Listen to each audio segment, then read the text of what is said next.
Шампион, брат, најдобар пријател, сите овие титули од Зоран Заев ги доби Бојко Борисов, првиот бугарски премиер кој го блокираше европскиот напредок на Македонија, со порака дека ако не ги прифатиме сите бугарски уцени и условувања, нема ЕУ за нас.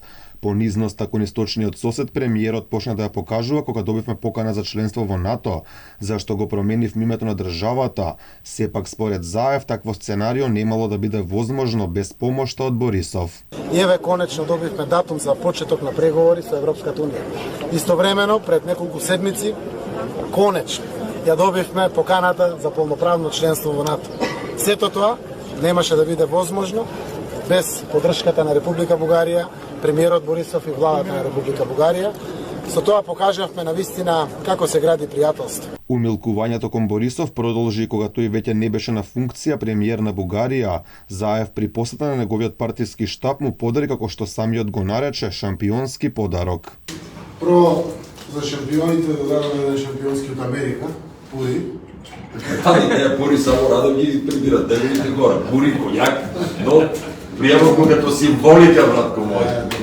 За на таа средба да му се заблагодари што воопшто нашол време да се сретнат. Прво го благодарам Бојко, брат мој, што ми дадете време да нас преседиме.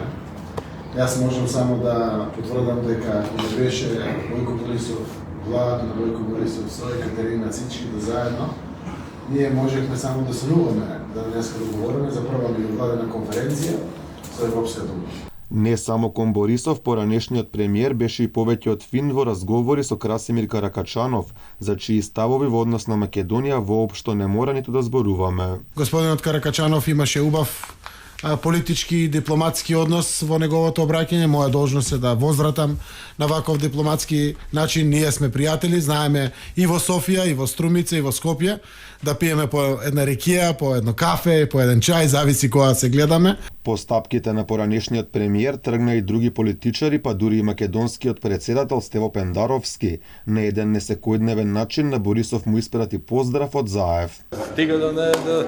Иване, како си? Много добре. Поздрав од Зоки. Много добре. Седи тука при нас, да. Сличен однос кон Борисов имаше и поранешниот специјален представник за спорот со Бугарија, Владо Бучковски. Вас е како што говорите, ние достанеме уште малку да го викнеме да дојде нашиот премиер.